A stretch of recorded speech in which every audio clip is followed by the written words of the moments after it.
είναι αλφαστερητικό και σωτηρία. Αυτός που δεν θέλει τη σωτηρία του.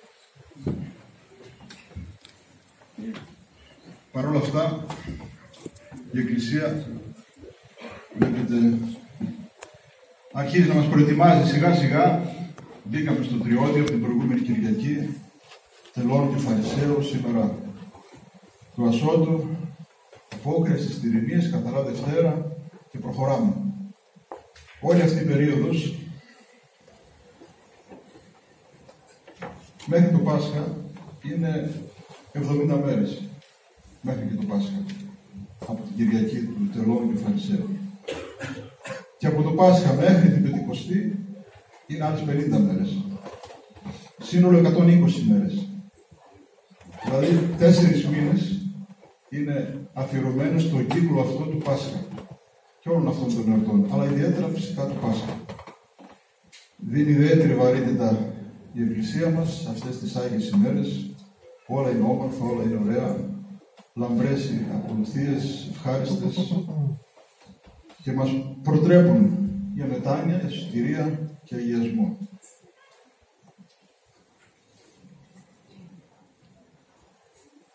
Λοιπόν, συναμαρτωλοί είμαστε όλοι, ταλέποροι και ελπίζουμε στο έλεος και στην αγάπη του Θεού. Λέγεται ότι ο περίφημος Θεόδωρος Ντοστογεύσκη, ο οποίος ήταν και μεγάλος φιλόσοφος, έλεγε για την παραβολή του Ασώτου ότι είναι το ωραιότερο κείμενο, τα ωραιότερα λόγια που έχουν γραφτεί σε όλο τον κόσμο. Και όταν πέθαινε, παρακάλεσε το παιδί του, διάβασε μου, του λέει, παιδί μου, σε παρακαλώ, να ακούσω για τελευταία φορά την παραβολή του Ασώτου, να εφρανθεί η ψυχή μου. Όσο ο γιος του λοιπόν διάβαζε, αυτός έκλαιγε συνεχώς και δόξαζε το όνομα του Θεού.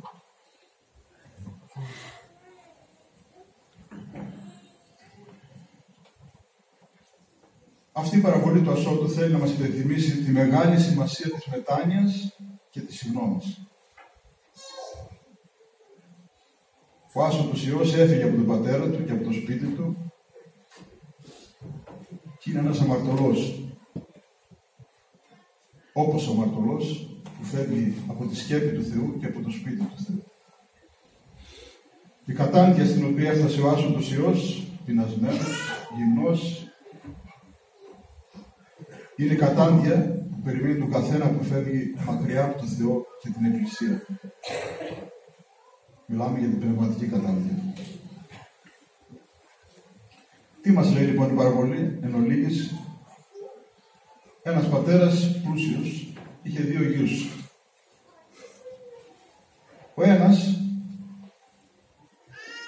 ήταν, θα λέγαμε, έξυπνος, ήταν λίγο μάγκας της σημερινής εποχής.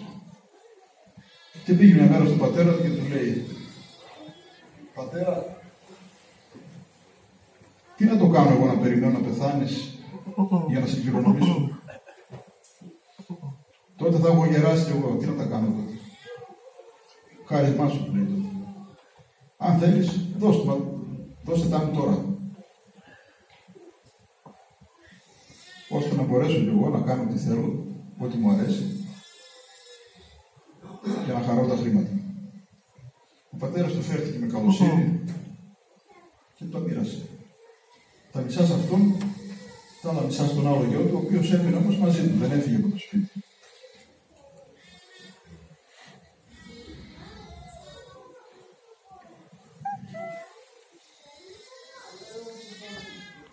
Βλέπετε όμως πως με τι λεπτότητα, χωρίς να σκεφτεί κάτι ιδιαίτερο, έδωσε την περιουσία.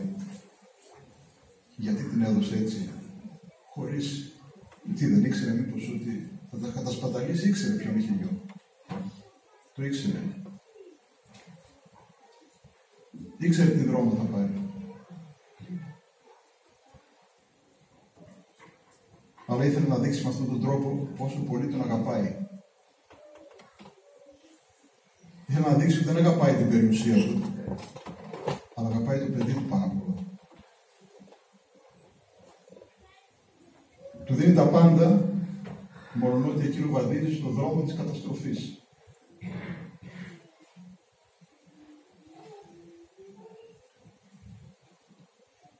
Γιατί? Για την άρχοντας αγάπης ο Θεός Πατέρας μας δεν ενδιαφέρεται για τον εαυτό του.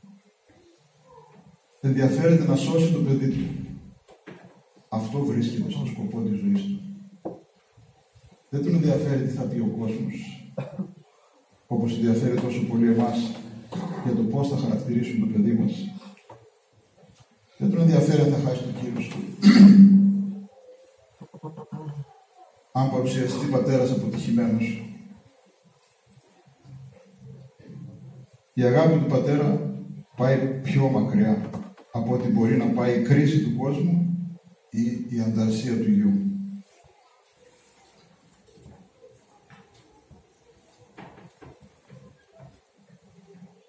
Διότι το θέμα δεν είναι να κρατήσει δια της βίας κοντά του το παιδί του, αλλά να δημιουργήσει προϋποθέσεις ώστε ο ίδιος μόνος να έρθει προς αυτό.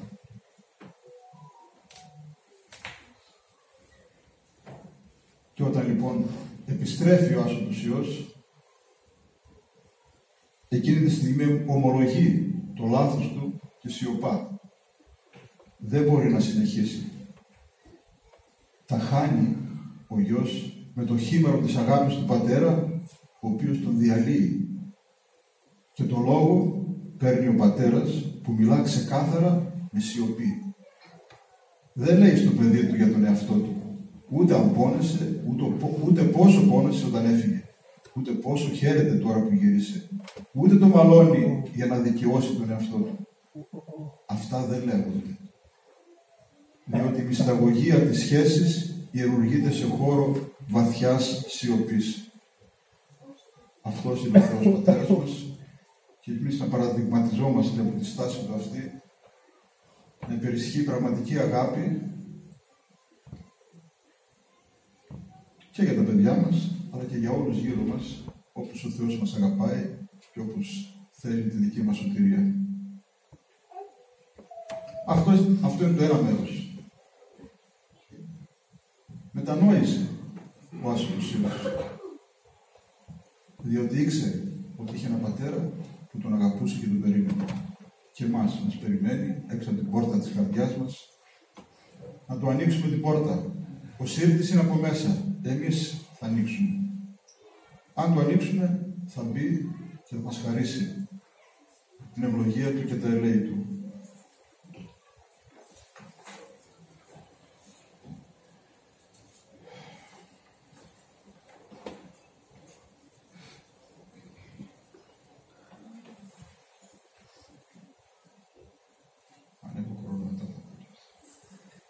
Λοιπόν, ο δεύτερος Υιός ταιριάζει γάντι με εμάς. Λέμε για τον άσωτο, αλλά νομίζω πιο πολύ μοιάζουμε στο δεύτερο Υιό. Εμείς οι άνθρωποι της Εκκλησίας, οι άνθρωποι πιστοί, οι άνθρωποι πνευματικοί, οι άνθρωποι του καθήκοντος. Διότι αυτό έκανε ο δεύτερος Υιός. Ήταν άνθρωπος του καθήκοντος δίπλα στον πατέρα του όλα τα χρόνια. Εγώ λέει, ποτέ σου δεν παρέβηκα καμία εντολή. Όλα τα χρόνια είμαι εδώ μαζί σου. Μόλις όμως ήρθε ο άσωτος Υιός στο σπίτι μετανοημένος και το έμαθε ότι γίνονται πανηγύρια στο σπίτι, έξαλλος.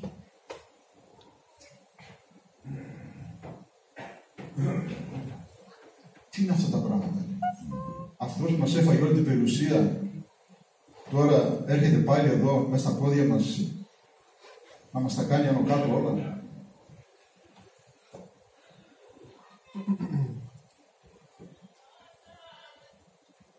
Είναι τραγικό ένας άνθρωπος που αντιπροσωπεύει το χριστιανό να σκέφτεται έτσι. Είχε πολλά χαρίσματα, ο μεγάλος αδερφός αυτός, αλλά δεν είχε κάτι πολύ σημαντικό. Δεν καλλιέργησε ποτέ την αγάπη, την καλοσύνη, τη συμπάθεια, το έλεος. Τηρούσε το γράμμα του νόμου.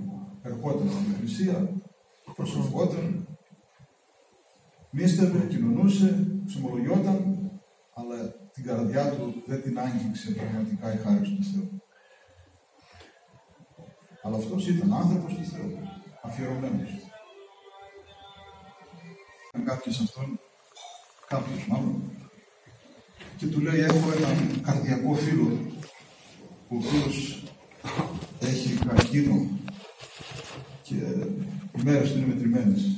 Σε παρακαλώ, ας κάνεις μια προσευχή έτσι, να κάνουμε μια προσευχή, να τον βοηθήσει ο Θεός να τον γλιτώσει. Έχει οικογένεια, έχει και παιδάκια αρκετά. Του λέει ο Ισπαΐσιος: φυσικά λέει, να κάνουμε προσευχή, γιατί να μην κάνουμε. Τι προσευχή όμως θα κάνουμε? Εσύ λέει, τι προσευχή θα κάνεις? Να το κάνει καλά. Εγώ θα έλεγα, λέει, να κάνεις την εξής προσευχή. Θεέ μου, πάρε από αυτόν την αρρώστια και δώσ' την σε μένα.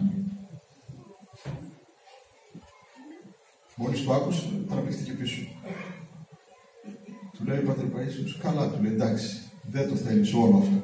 Μήπως να τη μοιραστούμε, 50 εσύ, 50 εγώ. Πάλι ζωρίστηκε και έκανε πίσω. Του λέει: το 5% εσύ, το 95% εγώ. Έτσι και έτσι, με πολύ δυσκολία. Αυτοί είμαστε. Αυτή είναι η πραγματικότητα. Ναι, μεν το παίζουμε ότι ενδιαφερόμαστε για τους άλλους και έχουμε έτσι πόνο ψυχής, αλλά είναι επιφάνεια. Δεν είναι αυτή η καρδιακή προσευχή, καρδιακή αγάπη που θυσιάζει κάποιος τον εαυτό του. Αυτό μας ζητάει ο Χριστός σήμερα. Έτσι μας προετοιμάζει η Αγία Εκκλησία να υποδεχθούμε αυτές τις Άγιες ημέρες. Όπως ο Πανάγαθος Θεός με τόσο έλεος τα δίνει όλα για μας, τα έδωσε. Θυσιάστηκε για μας, εξευτελίστηκε, σταυρώθηκε.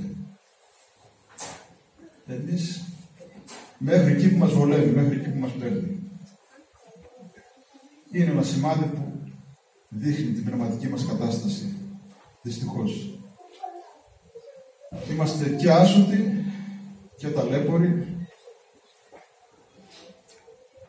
Αλλά τι να πω, ελπίζουμε να μας φωτίσει ο Πανάγαθος Θεός, αυτό να παρακαλάμε. Όπως λέγανε και όλοι οι Άγιοι, φώτισε όλο το σκότος θέλουν να καταλάβουν πραγματικά σε τι βαθύ σκοτάδι βρίσκονται. Πνευματικό. Καθοδήγησέ μας στη